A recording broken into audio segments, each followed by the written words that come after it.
Welcome back in our podcast. Well, I'm really here. I'm really glad that we are here today because we are diving into something meaningful, heartwarming, heart opening, and truly inspiring. So, the world of caring for stray dogs, behind every rescue story, every recovery, and every waging tale, there are people who devote their time, energy, and love to make it all possible. And we are lucky to have one of those people with us today.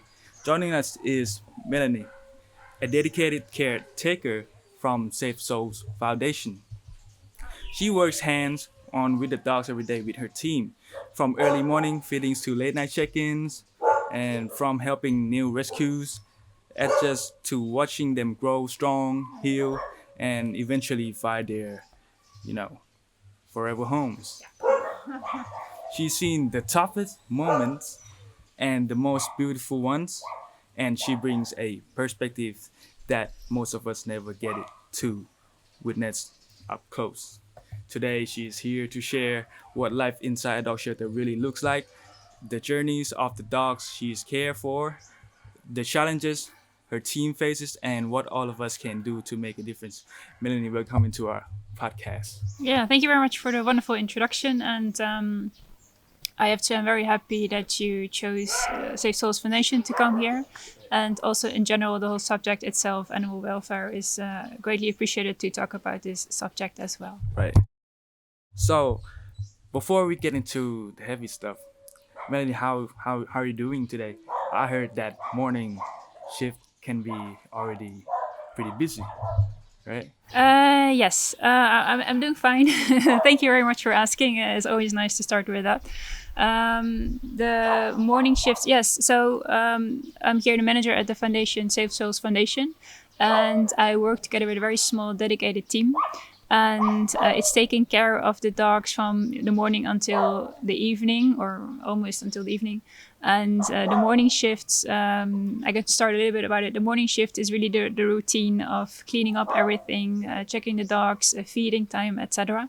And the afternoon is more specialized, for example, to take care of the dogs better, washing treatments, walkies, general playtime as well.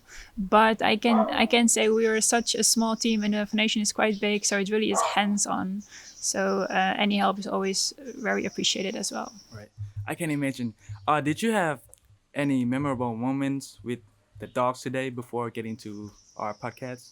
Um, I so for me, like one of the most beautiful moments is when I wake up and I start here. The dogs are always in such a need of saying hello to you.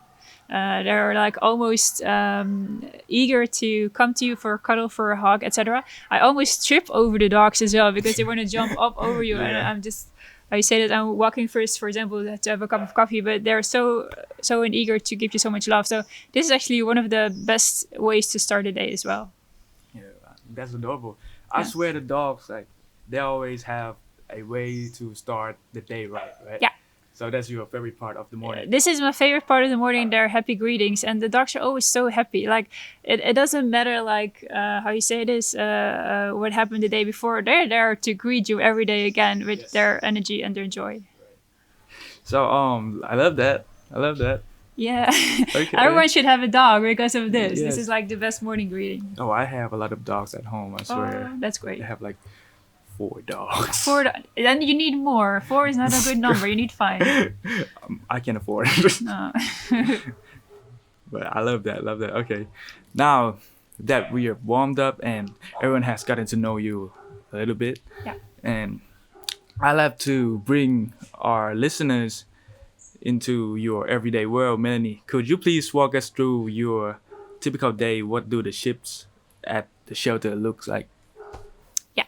So the morning shift really starts with checking the dogs, everything is okay, and also for the staff itself, the cleaning routine starts. So every day it's cleaning the cages from dog poo, from whatever the dogs play around with, changing the water, checking up the dogs as well, and making sure the foundation looks nice and tidy. Right. And then it's also feeding time. The feeding time always starts around 10:30.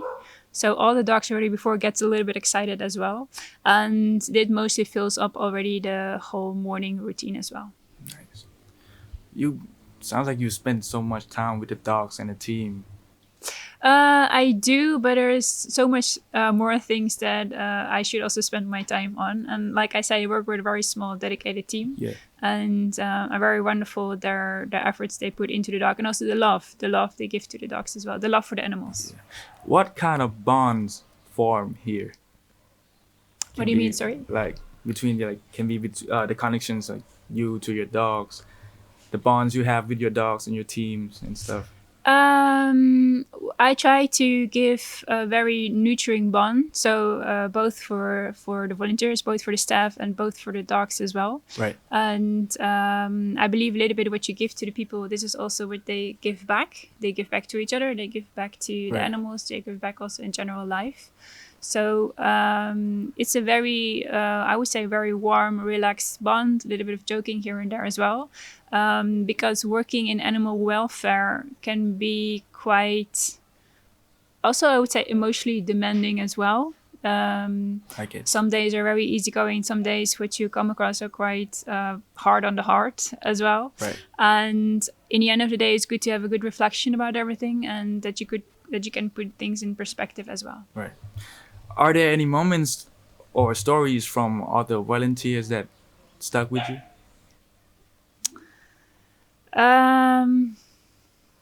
You mean like what happened here, or just in general? Can be anything. Can be Let's anything. say what happened here. What I like a lot is that sometimes we have also volunteers here who are, for example, scared of cats. Yeah. And what I love a little bit that sometimes they really open up. Sometimes, for example, the first time they're really surrounded with cats. So we have also a cat enclosure as well. Right. And what I love is that the energy of the dogs, the cats, or whatever is going around, Right. can have a wonderful effect on the people as well. And people come here from all different types of stories, backgrounds, etc. And sometimes here or in an animal shelter, they found something they're sometimes looking for. And a good example is that when they're, for example, first were scared of the cats, then it doesn't take like one day. It takes a little bit longer. Like in the end of their stay, for example, I see them spending time in the cat run, cuddling and so on, and not scared anymore. So this is wonderful to see. Right. And also the connection they make with the dogs as well. So when people arrive here first, they don't know the dogs yet, but in the end of their stay, gosh, they all have their little favorites. And it's nice to see that everyone is like connecting with a different dog or a different animal. So this is nice to see how their natural bond goes back and forth between the dogs as well. Well, that really paints a picture of the shelter's atmosphere. So now I want to zoom in a little bit more. Okay. Right? Not just on the people, but on the dogs themselves. Let's talk about the dogs' journeys. So can you share how some of the dogs were first found, or what was it like meeting them for the first time? Yeah. So all the dogs have their own little journey and how they came here. I can share you a beautiful story of, maybe actually I think we recently posted again on our social media, Right. The story of Fai. So this was a dog who was, how you say this, running around in some abandoned houses, and she looked very, very horrible. Like at first it looked like she had been, I said hot water has been thrown over her body. Said like her whole skin was like reddish and no hair anymore. Right. And she was super scared. So catching her actually took a couple of days because she is so scared for humans to come nearby. And with the whole team, you have to catch a dog, and it sometimes takes a couple of days. And in the end, you can use the net. So you put it over the dog to capture it, etc. And when she was brought here to the foundation, she was still super scared of humans. She was also a little bit snappy. She could bite as well. And this is for me very sad, because you don't know also when you come across dogs to rescue, you don't know what happened before. Right. Sometimes you can hear the stories from people living in that surrounded area, but sometimes you don't know. You don't have any clue. Right. So you just have to go by their behaviors, how they're responding on people, etc. Right. And it took actually quite some time. But for me, the most beautiful part was she was not only healing physical wise. So her skin like slowly got better. She also gained more weight because she was super skinny as well, but also emotionally wise. So she started to trust the humans again. And I noticed, I witnessed, and this makes it for me very special. There was a special moment that she was still super scared, and then I spent a lot of time with her. Right. And it was a little bit moment like, I don't know if it was a switch, but it was like she really like bloomed up. She was like, her tail is going up more, and she really trusted me to take her out, etc. And you could really see her personality come through, and this little glow up moment, and then it starts to become more, and she becomes more also how you say this, attached to the people. This is the most beautiful part as well. Not only like the physical recovery, but also the emotional recovery as well. That a dog really starts to trust humans again, and you can do everything now with her. Like in the beginning, you could not believe it. Like she was so scared and snappy, but now you can just lift her up. You can play with her. This is the most beautiful part of the whole healing process. And I have to say this too, ready for adoption as well. This is the ultimate goal. Yeah. If we rescue them and they get healed, in the end, they also find their loving homes. Because even though how lovely the foundation is and can be, to help dogs, we cannot keep them. Of course, the dogs who are vulnerable, who are older, they have a loving home here. But the dogs that we feel like they can have a chance on a beautiful other home, we would love to get them adopted out. That's beautiful. But talking about the recovery process, what does the recovery process look like? What are key milestones you were looking for? A lot of the dogs, when we rescue them, have, for example, blood parasite or sick. So have also big wounds. So this recovery actually takes quite a long process. Sometimes also when the wounds are very big, you feel like there is no progress being made, like it's still not healing. But once it takes a little bit, and I have to say, I noticed in Thailand in general, when you have a wound, it takes a little bit of time before it heals also.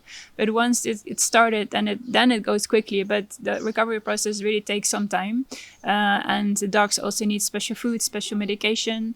And this goes together with also not only healing the body, but also healing a little bit the soul of the dog as well. So the dog can also get used to being around the people and etc. Right. So, any memorable adoption stories? I cannot answer that because all of their adoption stories are memorable on its own, and I'm so happy. So I'm very happy to get dogs adopted in Thailand, and I would love to have more dogs adopted in Thailand as well. And we also have, and I'm very happy with that as well, we have also dogs adopted abroad. So they're flying, for example, to Europe. We have quite some dogs now in Europe. And I'm very happy. And these are really one-on-one adoptions. So we're not sending them to agencies. We're not sending them to other shelters. It's really like the people, for example, who came here and fell in love with the dog. So this is really wonderful. And in the end, decided to adopt the dog as well. Or also some friends from those people who are interested to adopt a dog. So we only do like when adopting abroad, the really one-on-one connection. So we really make sure, okay, the place the dog goes to is a loving home. We get to know the people as well.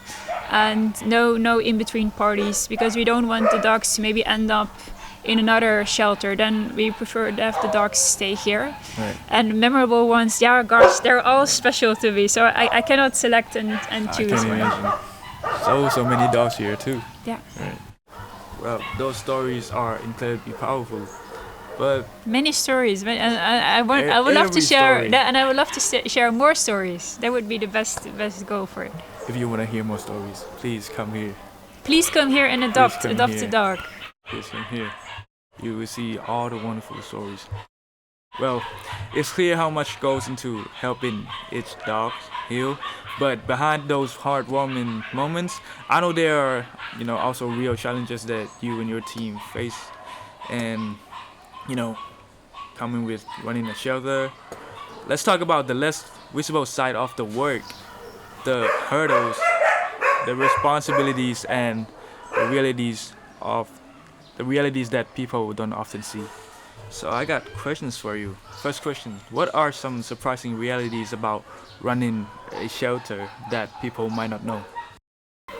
The running costs of the shelter in general. So I say this, so from the food to if dog gets sick again, the maintenance of the shelter could also be as simple as electricity of the shelter, gasoline we're using, water running, etc. And these are things that sometimes people don't realize. They're more like, oh, but if I support the shelter, I support, for example, food for the dog, right? But there is so much more to run a whole shelter. We also have staff working. I cannot ask the staff to work for free, so they also get a salary for it, for example, as well. So all these running costs is something that a lot of people don't realize to run a shelter. And how you say is add one more dog and just we help with food doesn't cover the whole bill as well. So I think people should realize more to run a shelter. All those extra costs that come with it as well, and to keep the shelter running too. So, and I have to say, for this foundation, we really are low on fundings, and the reach on social media is not the same as it was before. So it's very difficult now for us to reach the people, to tell the stories. So yeah, I would love it. The foundation gets more exposure to show the people the work we're doing. And I have to say this too, we don't have a big company supporting us. It's really donations from the people themselves. So I think the biggest challenge is the running cost the shelter always have every month. Well, you have said earlier the shelter work is emotional, right?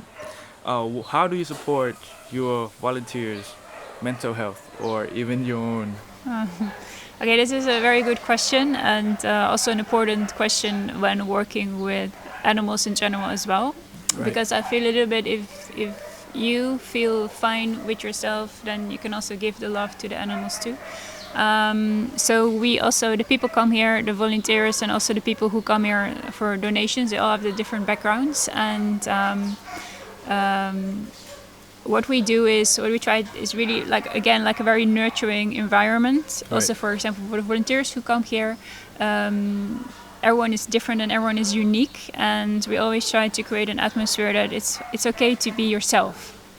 It's okay to be yourself. How you connect with other people. Like some people are, for example, way more open towards other people. Other people are a little bit more shy, or some people are okay within a group. Other people are a little bit more like in a smaller group or one-on-one.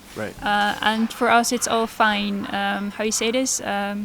I love it in the end that people feel comfortable, and sometimes it's not the first time being surrounded with animals. People also open up.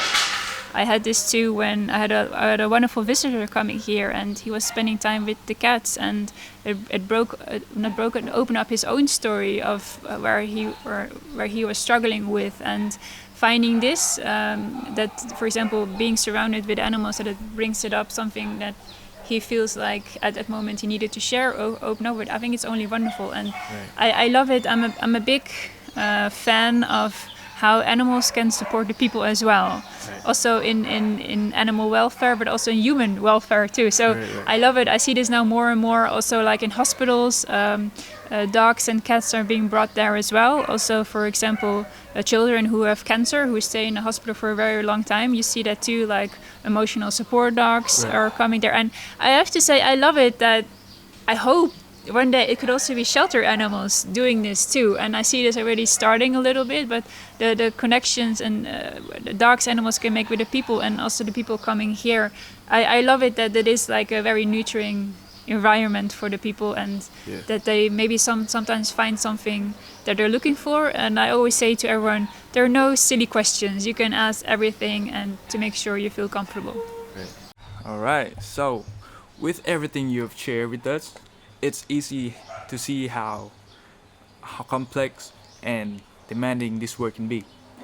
But it also raises an important question: what can the rest of us do? For our listeners who want to make a difference, whether big or small, let's talk about how people can actually help reduce or support the stray population. It's a very good question. So to help reduce the stray population is neutering or sterilization. Unfortunately, it's still very common when people have their dogs or their own dogs, they don't sterilize the dogs, and when they have puppies, they dump them again, and then this whole circle starts again. And it takes only, a male and a female dog and it takes a couple of rounds, and you have quite a big population of dogs again. Right. So to help reduce the stray population is really also your own dogs. Make sure if you don't want any puppies and have this responsibility, please have them sterilized. And also, gosh, it would be wonderful also helping out. It could also be in the local community to help out a dog, how you say this, who maybe get pregnant, help out to get them sterilized as well. And sometimes people don't have the money for it. I mean, it would be wonderful. Everyone supports each other a little bit as well. So yeah, the first step is really sterilization to make sure the how you say this, the numbers stays low, and how you say this, and also maintained, because it's not only like if you don't do the sterilization, the population of dogs are growing, but also you have to think about diseases the dogs can bring as well. It could be dangerous for the dogs, but also be dangerous for the humans as well. You have to think about rabies. You have to make sure this is under control. Although rabies can not only occur in dogs, occurs also in rodents, monkeys have it too, so it occurs everywhere. But yeah, the most important step is sterilization, and to help with that. And you're more than welcome to have this own initiative, but you're also more than welcome to contact us, for example, or any other foundation to help with this process as well. So you have to be very responsible. Yeah, and also as a dog owner, please be responsible. Yes. Because we also sometimes get requests of people, oh, my dog got pregnant, I cannot take care of the puppies anymore. What can we do? I can only say, please get them then adopted, but also please have them sterilized as well. Right. So you end already the circle with that. Have this responsibility. If you don't want any puppies, please have them sterilized. Right. Well, talking about adoption, what misconceptions do people usually have about, adopting strays? It's a good question. So what I notice a little bit, that people think dogs from a shelter or also stray dogs are more traumatized or are very difficult to adopt. Right. And I don't see this at all. Also in our shelter, so we have so many dogs, and we still have a small amount of, I would say less than 10, maybe 5-6 dogs that I would not give out for adoption because they're too, they're too emotionally damaged for trusting people. But a lot of the dogs, I don't see the problem for, maybe it gets a little bit of used to, but I don't see the problem. They cannot be adopted. So I think maybe the hurdle to adopt a dog, sometimes people think, oh, the dog is too traumatized, etc. But I don't see this at all. And we really try to, also here in this foundation, so we have a lot of dogs. We try to combine them in groups, so they also socialize with each other. Right. So it would be wonderful if people want to adopt, for example, 2 dogs. We can find matching pairs to adopt out. Right. And also you see it also in this area. We have the dogs in this free area also to make them ready for potential adoption, to be very social with the people, different type of people, environments as well. So I think the biggest misconception is the dog is maybe too traumatized to start with, but they're actually so well behaved. Right. I'm glad they are here with you. So and I can also add. So recently I got another dog who got adopted, and this person already had a dog. Right. So this is an interesting one. If a person already has a dog, who could be a matching dog to start with, and being able to see the character of the dog so well in different groups, for me it's way more easier to think, oh, this could be like a wonderful match for this dog the person already has. Because what I also have is that I love it to get the dogs adopted out as well. But if a person already has a dog, I really love it that the dog that gets adopted can be a good match.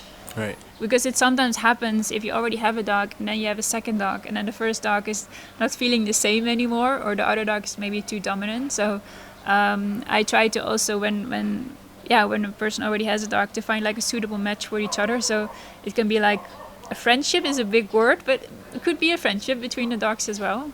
Right. And we really do our best to have the dogs socialize with the humans, and also socialize with other dogs as well. Yeah.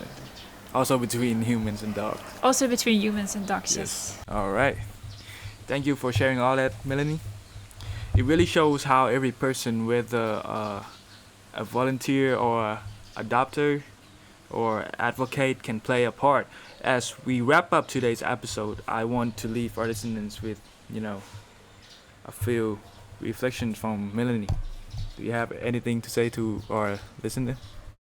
I want to say thank you so much for coming here and also giving me or the foundation also a chance to talk about animal welfare, dog welfare in general.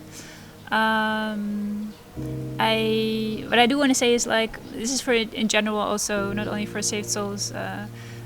To have a shelter, to run a shelter, donations are very very important, and people should not forget about. I think a lot of foundations are struggling with money also, and after Save Souls too. Yes, so if you want to spread the word, give a donation to the foundation. This is really really wonderful. Right. And I also love it. Gosh, if people have free time, they want to help out at Save Souls or any other shelter which is nearby or convenient, they should. There's a lovely time to spend as well. Right. Could also be spending time with the dogs, taking them out, and who knows, maybe adopt one as well. But I think it's nice to do a good deed and give something back, and this could also be for a shelter, helping with dogs and the cats, etc. Right. Wow, Melanie, thank you so much for spending time with us. You're Well, welcome. Hearing your experiences, your honesty, and the heart you and your team put in the work has been incredibly moving. It's easy for people to see rescue posts online or beautiful adoption photos, but it's rare to hear the full story, right? The early mornings, the tough decisions, the emotional weight, the and the small victories Yeah. that make everything worth it. You've given us a window into a world built on compassion, resilience, and dedication. And I know our listeners will walk away with a deeper appreciation for, the people behind every rescued dog. And to everyone listening, thank you for joining us today. If today's conversation moves you, consider supporting your local shelters through adopting, volunteering, donating, and simply spreading awareness. Yeah. Even the smallest gesture can change a dog's life. Well, we hope this episode leaves you with a deeper understanding of the people and stories behind animal rescues. Stay tuned for our next episode. Until then, take care. And thank you for being here with us. Thank you again, Melanie. Thank you so much.